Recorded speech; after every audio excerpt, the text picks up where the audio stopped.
G'day to you from wherever you're watching this. This is the GameFace Footy Show for the SFNL Division 2 here at GameFace HQ live in Studio 1. We've got a great show ahead for you today. We're going to bring you all the results from the action on the weekend. But first, before I get to the top stories, let me introduce my panel to you. It's Will I Am. How are you, Will Hunter? Living the dream, mate. Good to have you as well. Good to see you, mate. And of course, as always on the Div 2 show, we have Tomo over there, the coach of the Springy Districts. The successful Springy Districts. We'll get to that too soon, won't we, Tomo? Yeah, good to see you again, mate. Sorry, not long ago. And today, ladies and gentlemen, we are very, very lucky to be joined by Matt Crowy Ferguson, our special guest in here in our studio. He is the coach of the Keysborough team that are doing quite nicely at the moment. How are you going, Crowy? Yeah, good, right? Yourself? You'll be very happy, mate. The boys are going quite well. Oh, yeah, got a couple of big challenges coming up ahead. But yeah, going okay. It's a good division, don't you worry about that. Some of our top stories, as I said, Crowy is here. Districts end Doveton's unbeaten run. We'll dissect that game very, very shortly. Skye and Heatherton play out a controversial draw. There were a couple of draws on the weekend that we might just touch on, Will, in a minute. And a big name recruit lands at Hampton. Let's move on straight into our interview, though, because Matt Ferguson, the coach of the Keysborough Football Club, is here, and they're going quite nicely, aren't they? Will, you might like to fire off the first question to this man. They certainly are. 5-0, undefeated, the only undefeated side left in it. Nice position to be in. Oh, yeah, look, if you're offered it, you certainly take it at the start of the year. I think, we've got some really good challenges coming up with, obviously, the two boys here. We haven't played their teams yet, and they've played each other twice, so in my reckoning, I think we're all sort of on the same level because they've beaten each other and we haven't played them. So I think all those three sides of Murrumbina are going to be pretty close together. Yep, we spoke about Bina off the at the start of the series and sort of expected them to be up and about towards the end of the season, and you guys just went and knocked them off round one. A pretty good test of where you're at. Yeah, look, it was. We sort of knew that they'd be pretty fired up, having been knocked out of the finals by us. But yeah, really at three-quarter time, we're under the pump, but we found something, which was really pleasing. But they're a really good side. They've tended to be slow starters through the last few years and finished like a train. So yeah, you certainly wouldn't be writing them off to get a double chance. Crowy, I had a bit of a chat to Ant Brennan yesterday, and now that Springy's beaten Doveton and you guys are the only undefeated team, he's declared that you blokes are now the flag favourite. So how do you handle that pressure? Oh, I don't think so. I don't think Breno would have said that. That's genuine. That's genuine, straight from his mouth. Yeah. Yeah. Look, as I said earlier, it's we've got to beat the two teams next to us that before we can start even considering that. So. We've answered every challenge so far, but there's some far bigger ones coming up. And that's all you can do, Crowy, is just answer the challenges that come at you every single week. So well said. Coaching now for 3 years, been at the club for 5 years or so, been associated for a long time. But what have you seen at this club develop over the last 3 years that's really pleased you? The most pleasing thing is the under-19s coming through. So that was something that the club hadn't had for around about 10 years. So. And they're really developing well. We had 5 of them play in the seniors on the weekend. One of them, debutant, who was probably in our best 3 on the ground, which was really fantastic. And they had a really good win last week against Oakley Districts, a team that probably beat them by 100 points last year. So I think that's been really, really, really positive from that point of view. I think just overall the club, netball, our thirds team, our reserve seniors, we're a very tight-knit group, much like Tomo. With Springy, with very similar cultures, and the clubs get along really well. So I think we've built a really good culture that people want to be a part of. We don't have too many guys leave when they come, so and we tend to recruit a lot of mates of mates. So I think that holds us in good stead to be successful. Absolutely, it does. And you touched on the under-19s there. I understand your young fella's having a kick in the 19s. Is that correct? Yeah, he's 15, so he's. Playing well up, but he's loving it, and it's the guys really get around him. Like all the 19s have got a senior mentor. So he's got Brycey Sutton, who's fantastic with him. So it's been really from a parent point of view, stepping away, I guess, as senior coach.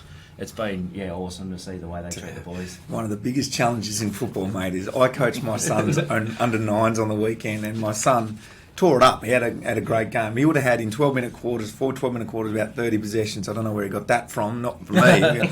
But I had to give the best player to my own son. It's not good when all the parents are watching. So That's going to be a real challenge for you when he comes into the seniors and you're still coaching away, mate. Yeah, well, let's hope. There's someone else taking over by then. Because I don't know if I could do that. It's tough. Coach him in cricket, that was hard enough. Yeah. I want to ask you both because you're coaching some pretty good teams at the moment, right up there.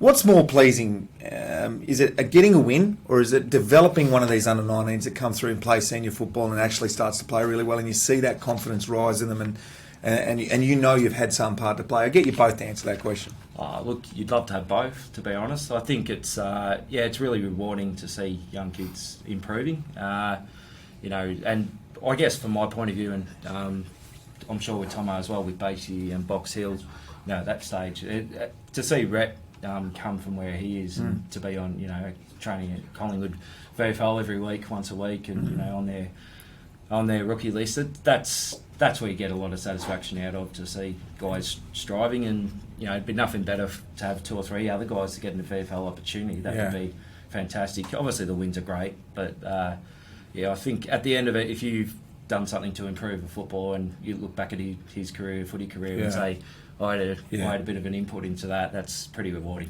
Tomo, what about? I mean, do you talk about that development and the next step past maybe the districts? We want to get you up higher. Yeah, it's a tough demographic where Springy and Keezy are in. So we don't actually have an under-19 side. We did last year. That's all the guys sort of aged out, and so we only had 5 or 6 that were available. Most of them have stayed on and played, and we've got some guys that were playing through the reserves and into the seniors, and actually one of them played in our senior premiership last year, and we pushed him on to Box Hill Hawks, and he's on their development list now. So it's rewarding. It's good.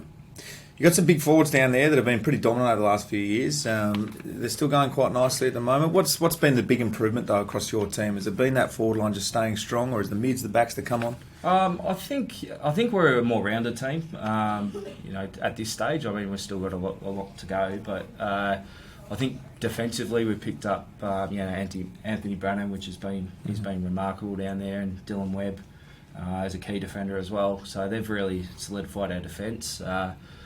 I think just playing together for longer. I think we haven't had a lot of players brought in this year. There's 3 or 4, but and we had a lot of injuries last year. So we've probably got a lot of those blokes playing regularly now, which is sort of helps when you've got a lot of pressure on spots now, not having to probably pick guys before their time. We're sort of, if you get a spot in our seniors at the moment, you probably earn it, and you're ready for it. Yeah, absolutely. And with 3 senior sides this year. You mentioned the competition for spots. How are you finding the depth? The twos are travelling okay? Yeah, twos have won the last 3, so they had a bit of a slow start. They're coming along nicely, and the 19s are providing some good opportunities for us in the seniors as well. So we've still got probably half a dozen out of our best 22 that can come back. And Michael Downey got through his. Our senior captain got through the reserves on the weekend, so he'll be back in the seniors this week. Would that be his only reserves game ever, just about? It wouldn't be too many. Yeah, he's pretty much, was a senior player at a very young age, and he was really good and really helped in the last quarter, put him in the midfield in the reserves when the game was under pump. And did he put his hand up to play reserves, or I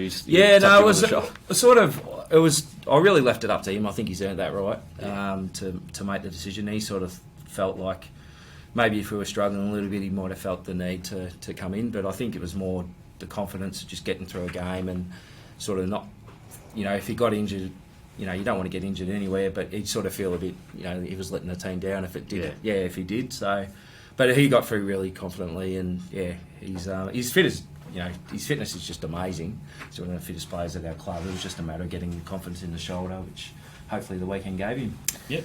Good on you, Crowie. That's fantastic news. Your club doing quite well at the moment. But as you said, a couple of games coming up that you're really looking forward to. We'll probably see where you're at. Speaking of those 2 teams, let's move on, and I'll get you to comment on these as we go on, mate. Dovey are defeated by Springvale. 9-8-62, 14-12-96. Spriggy led from the get-go, didn't they, Tomo? They were fantastic. Came ready to play. Slick ball movement off half-back. 11 individual goal kickers, but Popper wasn't one of them, Tomo. What's going on there? Boy, Popper couldn't get amongst it. He was held well. He kicked 0 goals 3 and about 1 on the full. So, yeah, not his finest effort, but he's a great player, Popper, and he'll bounce back. But obviously, having 11 individual goal kickers, you don't have to rely on the bloke that topped the league goal kicking last year, which obviously pleasing from your point of view. Yeah, if you had said to me before the game, we're going to beat Dulverton by 34 points and Popper's not going to kick one, you probably wouldn't believe it. So, to have 11 individual goal kickers, it's a great spread and just shows the depth we do have. Crowie, did you get down and watch this game? Obviously, you'll be too busy with yours, but have you seen the replays on it? Because I was just say this right off the top, Springy District's now become the overall premiership favourites. A lot of pressure associated. No doubt at all. I've watched. I was just saying to Tom, I've watched about a quarter and a half of it, and I was really impressed by Springy's pressure. I thought they created turnovers from players at Dufton that you wouldn't expect them to turn over the footy, but the pressure was just really high. And as you said, I think their run off their half back line was really strong, and they just seemed to every time they went forward they looked dangerous. So it was a really good performance from what I've seen. Obviously they continue that throughout the game. They were tremendous, no doubt about that. Tomo, who would you have in your sort of better players on the day? Obviously tough to narrow it down because there were so many contributors, but who would you say were the outstanding ones? Tom Cooper, we've made note. Tom Cooper was really good. We lost our ruckman, our second ruckman, Jeremy Dang, during the week, so he had to do 90% of it himself. And around the ground, he just runs hard. He's similar to Bobby. He's really fit guy, so gets around the ground really well, and he's probably our best player for the day. But I think our midfield probably won the battle, and we knew that if we could match them on the inside in the mids, we get more inside 50s, we'd chance to win. We just couldn't allow the footy to go in repetitively. So if you allow that and you give them one-on-ones, they're going to score. So our team defence worked really well, and we were able to score when we went forward. Yeah, absolutely outstanding, and it would probably be remiss not to touch on a couple of the outs that Doveton had. You weren't at full strength, so that's understandable. But speaking of goal kickers, you got on the end of a couple?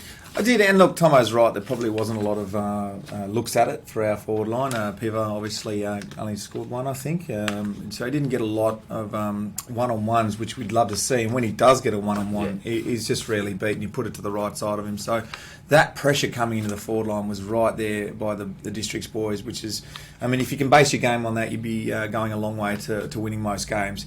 I reckon I sort of noticed that a lot. The ball was very scrambled coming to our forward line, and it just seemed to fly out of the middle there into the District's forward line. So, look, credit to Springvale. They were fantastic from that first bounce, as we said just a minute ago. From go to woe, they did it all day long, and that's what you want from a football team. You don't want up and down quarters. You want a nice, consistent performance, and that's what they brought to the game on the weekend. Tomo, you're pretty happy with some of your younger guys too. I think right across the board, the team was pretty good. Yeah, we did have winners on all line, but as Wilbur said, we are very aware of who you guys had missing. So, but we can only play who we're up against. So next time we do play, we realise it's going to be a different game. Tomo, one of the biggest sprays I have ever heard in my life was this man copped an absolute serve from the canteen lady. Didn't come over and have one of the burgers. She shattered. She wanted to hear an appraisal on our show. Well, I know how good the Doveton Eagles burgers are, and they do a fantastic job down there. However, I was feeling a little bit self-conscious after your blowout comment on one of the other shows last week, so thought I might rein in the tum-tum a little bit. So, no, come on. I know that in the call you've absolutely given me a bake too. I didn't jump over a jam tin, which is a little rich, I've got to say. Wilbur, could you have parked the media caravan any closer to our bench? You were literally in our back pocket. Couldn't have been any closer. I will say Georgie Angelopoulos wasn't too happy when he got that green card, and we had to turn down the mics a little bit. Thanks for that. Yeah, he wasn't in a good mood, but no, it was a good day. Good day of football. Well done, Springvale Districts, in getting that win. Let's move on to the other results now. Sky, 7-11-53. They drew with Heatherton, 7-11-53. Sky led by 21 points at three-quarter time. Tunners, 3 goals for to 0-1 in the last. Will, let's talk about this game before we go any further. What has gone on there? 21 points. Sky, they could have got their first win. They looked like they did at Collingwood at the end of the day. They probably shouldn't have lost that game, but full credit to the Tunners. They fought back really well and pinched a couple of points. But my understanding, boys, Sky was celebrating a win for all of about 90 seconds. Yeah. Oh, you'd be filthy. I know about you, Crowy, but you know, Yeah. you'd play the game completely different, knowing if it was a draw or if you were a point down or a point up. So, that's incredible. The scoreboard attendants got a... Nice bake. Probably didn't get paid, let's be honest. They didn't no. get their Coke and chips that they usually get. Neither would the guys in Romsey, I wouldn't have thought, after the end of the league. But that's We'll get to that in a minute. Ben Lockwood absolutely seething, I'm hearing, too, about that result. Well, look, it was a draw there, and I suppose both teams would be pretty happy. Now. They're not losers on the day. Move on to the next game. East Brighton 7-5-47. Done by your mob, Crowy. Keysborough 19-11-125. That is a commanding win. Pretty happy with the day, mate. Yeah, the boys really performed well. I think kicked first 10 goals. So we put a real emphasis on the start because the previous year, East Brighton, I think, got out to about nearly a 5-goal lead against us. Played some really good footy early, so yeah, we really wanted to start the game well, and we did that. It was a really even performance from the boys, so I was really happy with it. Rip Powell, best on ground performance, getting 4 goals from the midfield. Is he getting feedback from Collingwood, or what do he need to do? Because he's really almost got to that level where they need to have a look at him. Look, I think it's difficult being with a AFL aligned club and waiting for realistically injuries are going to be what he needs. Because there's only so many spots that he can give to their non-AFL listed players. So maybe the mid-season draft might open up opportunities. Well, there is talk that a couple of their VFL players, Collingwood's VFL players, are a chance to get drafted in a mid-season draft. So, perhaps that may. But I think they're pretty happy with his development. I think this year is more of a development side of things. He's played 3 years of footy realistically, so the expectations aren't that he come in and dominate VFL level at this stage, but I think that they can see, a future for him at that level, if not, higher, hopefully. But the sky's the limit with him. He was just incredible, and he led I think he doubled anyone tackles for our side as well. So he's not just, doing, the flashy stuff. He actually works really hard. Yeah. I'm pretty impressed by Keysborough. As you said, Robbo, commanding win. One thing I did like is there's a couple of times this year that you've had to come from behind, do it the hard way, so to get a good start on the board's fantastic. You're working on things, as the season progresses. You did a really good impersonation of Chris Rogers, a solid forward defence there when we talked about how well you guys are going. And, you've got a couple of challenges coming up in these two sides, but that's a commanding win, as Robbo said. And going through some of the sides that you've beaten, Heatherton, about 130-odd points there, East Brighton, as we spoke about, Sky 80-odd points there. So not only are you beating the sides that you should beat, but you're beating them really well, which must be pleasing from your point of view. Oh yeah, it is. You sort of go into every game, respecting the opposition, and we're big on that. But I guess when you get on top of a team, it's really important that you don't let off, because we're competing with some really good teams for a double chance realistically. So Dufton and Springy are doing the same thing we're doing in terms of with those wins, and Murrumbina are getting their skates on now. So at the end of the year, we sort of look back at last year missing out on that double chance. Was vital in the end, and Highlight sort of got that spot from us. So as much as start of the year, you understand there's a lot of footy to play, but our aim was to improve, which meant we wanted to finish in the top 3. So everything's working towards that. Good on you, Crowy. Chelsea Heights got the job done over Caulfield, 16-8-104 to 8-12-60. Tomo, Chelsea Heights, how are they going at the moment, mate? Yeah, my boys that I picked at the start of the year to be the Smoky, and they looked. I'd said this was their last chance. If they didn't win this one, I was off them, but they looked after me, and good win. As I expected, that probably similar result. I think might have tipped Caulfield there, Will? I did tip Caulfield, but obviously disappointing result from the Bears. But good to see Chelsea Heights hit back. Brad Gilder, big name recruit, back from a stint at St Paul's Premiership last year, the Doggies. BOG for the Hiders, and Jared Uren snagging 5. So good to see a couple of players in good form, and especially 9 goals to 2 after half time, if you don't mind, just rolling very nicely over the top of the Bears. Yeah, well, it's probably not great from our point of view because we've got them this week, so they come in with a fair bit of confidence, but we've never beaten them, so it's a big challenge for us next week, and obviously they've found some form on the weekend. I know they've also got a fair few injuries at the moment, so I guess they might have some further personnel coming back in the next couple of weeks, which will improve them even further. Yeah, happy days. Right, in the last game there, Hampton 6-13-49 defeated by Murrumbina 13-14-92. Will, you're not happy with Hampton at the moment? Where are they at, son? Oh, I'm not saying I'm not happy with them. I mean, they pushed these guys all the way a couple of weeks ago, so they're thereabouts. I think there's probably a couple of sides ahead of them. Murrumbina obviously being one of them, a comfortable win there. Goalless at half-time, yeah, mate. I was just about to say, being goalless at half-time probably wouldn't endear them too much. Not exactly ideal, but did pick up a handy recruit during the week in Daniel Campusano. Crossed over from Dingley. I believe he got dropped from the Dingley senior side. The week after I interviewed him at Hyatt, maybe I'm the kiss of death, as one of the guys delightfully put it during the week. But yeah, come across to Hampton and yeah, hopefully he can bolster their side moving forward. Yeah, well, they've got some really good high-end talent, you know, Lou Roberts there as well. You know, Mark Devereaux is as good as just about any midfielder going around. So I think their top end's really strong. They are young, but you certainly, particularly at their ground, you wouldn't want to take them lightly, any side. And outstanding leadership, Campusano. He's been playing assistant coach at a few clubs, Chelsea Heights and Blackburn as well, so plenty of experience, and hopefully they can do some good things in the back half of the year there. Well done, boys. Well dissected. That has been the round. Let's have a look now at the ladder. Will's going to talk us through after round 6. Things are starting to take shape, Willie. They certainly are, and our man Tomo's sitting pretty atop the ladder. 6 wins from 7 games. And of course, Keezy, they've jumped up into second. They're 5 and zip from 5 games, undefeated, and pretty healthy percentage as well. So you guys are making every post a winner, and of course, Doveton Eagles in third. So pretty esteemed company on this panel. It's outstanding. Well, it's good. I mean, you can throw a blanket, couldn't you, over the top 4, really. They've just got to get their skates on. And look, obviously, each team's just feeling each other out. And the most important stuff, Tomo, is as you run into that final series, you want your good players back and you want them all steaming along nicely. So probably, I don't know, for the Doveton Eagles, it's probably a good opportunity to lose a game and say, well, we're not where we thought we were, and we've got to do something about it. You sort of send those messages out sometimes, Tomo, after a loss? Yeah, obviously, you find areas you've got to improve, and you know, you'd rather be firing at the back end of the year rather than now, and you'd rather your injury list like that is now, than back after the year, so you'll get those guys filtering back.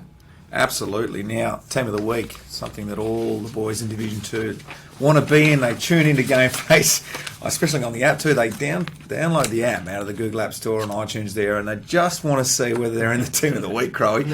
We'll see if we need to there's a bit of a banter between our assistant coaches about line coaches about how many each have had. So you guys have done pretty well so far this year. Yeah, we have done okay. We were doing a Team of the Year. There'd be a few Keezy boys frigging. I would have thought Rhett Power would have been a walk-up start to that one, but I'm going to get you boys to run through this from back line all the way to the interchange bench.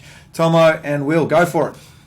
I'll let you kick it off, Tomo. Yeah, from the backs was Steve Ogjanevic. Is that how you pronounce it? We just say OJ. OJ, we'll call him. He played on Popperfian, so held him goalless. So I noticed he wasn't in the best players for Doveton, but I obviously coached against you guys. And if anyone can hold Popper Popper tells me if anyone can hold him goalless, they should be in the Team of the Year. So so he's in the back line with Ryan Cunningham, who played the role on Peter Wright, kept him the 1 goal, and Paul Avery, the old fella from Doveton, apparently played one of the best games of his career, I'm told, by his mates. So you get him in this week. Yeah, great stuff. And on the half-back flank, thought Brodie Leder was absolutely outstanding for you blokes on the weekend. Got plenty of footy and really used it well heading out of defence. Michael Jerk, tower of strength down back for your mob, Doveton. And Callum White, he's been in great form for the Hammers as well. Definitely a player to look out for. Yeah, I noticed they played him forward at times too on the weekend, which they probably don't normally do. Centre line, Travis Gresk from Doveton, Brad Gilder again from Chelsea Heights, and Matt Thompson, the two wingmen from we have to say, Travie probably sweating it out this week because he has been cited by the match review. So we hope Travie goes well with that one. Yep. He's a great guy. Yep. Unfortunately, goes very hard at the ball, and in modern day football, Crowe, it's hard sometimes. You get it wrong, you hit someone in the head, you can get into trouble. Can't you? Absolutely. He's a good, ripping fella. I know he's very close with our reserves coach, and he speaks very highly of him. Yeah. A little bit of favouritism there. I see your brother's slotted in on a wing, so very nice stuff there. No, in fairness, he was absolutely outstanding on the weekend, and kicked a nice goal as well, which is good. Dylan Edwards from Beaner on the half-forward flank. Chris Bryan, the big fella, centre half-forward, had a great game yesterday. Yeah, it was really good. Actually gave a few away on the weekend. I think if you've seen the highlights, he took a couple of Chris Bryan marks, so we've become pretty accustomed to. There was actually a rumour floating around Dalton, and everyone was talking about it in the rooms when we were having a beer, Robbo, after the game, that Chrissy Bryan had kicked 14. So I don't know where that come from, but I was telling everyone in the bar because someone told me. So Chinese whispers. Whispers indeed. And Wade King on the other half-forward flank for Murrumbina. Forwards are Luke Hayes from Hampton, Luke James in again from Beaner with 5, I think it was, and Uren as well, for Chelsea Heights with 5. I think we should probably pronounce that Uren. Last time we called him Uren on the call, we got in a little bit of trouble. Hey, so. You're in. Well done. You're in the team of the week. Moving on. Great save, Robbo. The big fella, Tommy Cooper, in the ruck. Gee, he was good on the weekend, and kicked a really nice little goal there in the second quarter from deep in the pocket at the pavilion end, which ruckman shouldn't be able to kick, let's be honest. Riet Powell absolutely shot the lights out on in their big win over East Brighton, and kicked a bag of 4 from the midfield, absolutely outstanding. And Tommy Wilkinson had plenty of the footy for the districts as well, rounding out the on-ball division. Yep, and Wilco's old man will be wrapped with that 2 weeks in a row. He's his biggest fan, and he writes his stats down every week and gives it to him after the game. And I'm only joking.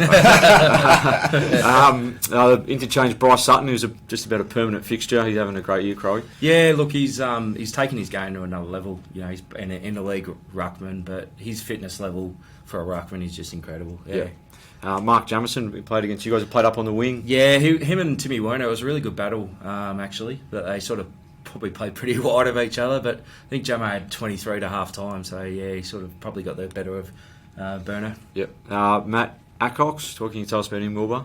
Caulfield? Yeah, he's been doing pretty well through the midfield, and a new player that's come in this year. I think it might be Seaford. Don't quote me on that one.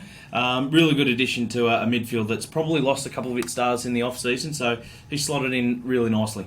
Yeah, and the big fella Kelly from Sky. So the 3 ruckmen in there, but all 3 were best on ground performances for their team. Good on you, boys. Very nicely done. Let's move into round 7, the fixtures and the tips. I'm going to get a tip from all of you on the panel as we move through. It's going to be a little tough when it's your own team to get a tip, but just give us an explanation of why you think your team's going to win. Tom, I'll start with you. Springy Districts will move into East Brighton at home. How are you feeling about this one? Yeah, we take confidence out of last week. We had no injury, so we'll most likely go in unchanged as a couple. Probably will be available. Might have to have a look through the resis, but hopefully we can keep the good form going. Go with you, Crowe. What do you got there? Premiership favourites. I think you've absolutely got a tip on day. God, they'll be getting nervous. Bloody hell, all 3 of these sides are premiership started. Unreal. Springy Districts easily for mine. Good on you, boys. Next game, Keysborough at home against Chelsea Heights. Tomo. Yeah, Keysy will get their first ever win against Chelsea comfortably. The premiership favourites, Keysborough. Yeah, would have thought the same too. We won't have to say anything, Crowe. We'll move on to the next one. Heatherton versus Hampton. Up to you, Tomo. Hampton. Yeah, Hampton. Hampton will win that. Yeah, I think Hampton, it's pretty crucial for them. They need to win this really to keep that spot in the top 5.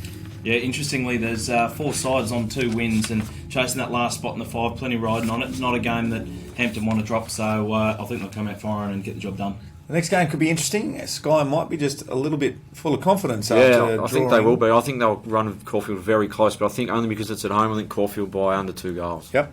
Crowe? Yeah, I don't know. I reckon Sky just might cause an upset here. Yeah, I think on the weekend they'll probably look at it as a missed opportunity, and I'll give them enough. Yeah, I'll go the roughie. Yeah, they'll probably be filthy having won the game for all of about 90 seconds, as we spoke of. So that'll be a real big motivating factor for them. Still reckon the Teddies will get up at home. Tough place to play footy, the small confines of Koonang Park. And the next game looms as an interesting one, boys. Beaner will be hosting my boys, the Dovey Eagles. Dovey Eagles, we know, are very knocked up at the moment, and Bina not so bad. So you'd want to tune into this one when you're if you had the match of the GameFace round. app. Clearly, match of the round. I'm going to go with Murrumbina in this one. Actually, I think as you said, wounded, and I think you lost Adam Reid, and maybe someone else as well. Another injury from A couple of little from the injury weekend. concerns that came out of it. Even Cheesy in the ruck, a bit of a sore shoulder, but he assures me he's going to be right to play. So I think while Dafton Eagles are one of the flag favourites still, I think Murrumbina at home. I think they can win that one. Luke James to kick 8. Yep. Crowy, 8. Look, I think I'll go with Dufton. I think they're a really, really strong team. I think they'll bounce back from last week. They'll be disappointed they haven't lost too many games over the last couple of years. So be a ripping game though. So Dufton in a nail biter. I reckon it will be a ripping game, that's for sure. Probably leaning more towards Murrumbina. They're purring along very, very nicely at the moment, and as you touched on, a couple of key injuries for you blokes gives Murrumbina a leg up. Well, before we go, that's been a great show, guys. But we were discussing off air about the Division 1 because they're the only ones that made the interleague. We talked about the scoreboard issues that the Sky Boys might have had down there. There's been a bit of a story come out of the game. It was our boys in the SFNL Division 1 playing the Riddle District, and we thought it was a draw, but something's gone on. Tell us the story. Alrighty, so obviously I wasn't up there on the weekend, but my understanding, the couple of points in at 3/4 time, and the Southern League's come out really, really hard early in the last quarter, and with maybe about 5 minutes to go, they held a 3-goal lead, which, to be fair, probably should have held on from there, but Riddle just went bang, bang, bang, 3 quick goals, and in the last minute, the scoreboard showed Southern League 1 point ahead, and very similarly to the Sky game, siren goes, and Southern boys are celebrating a 4th consecutive interleague victory, and then all of a sudden there's a couple of officials going out on the ground, and the goal umpires check their cards, and lo and behold, the manual scoreboard, the kids up there, the scoreboard was a point off, turned out to be a draw, had to play extra time, and Riddle District by 3 points in the end, which is heartbreaking.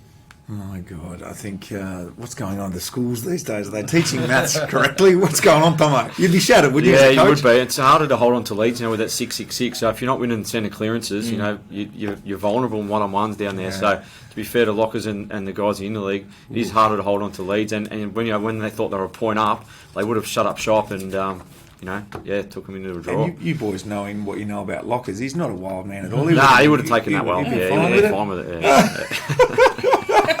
We talked about giving a spray in the early shows earlier in the year, and the man could give a spray, couldn't he? You read a couple of his comments in the paper. I reckon, as I say.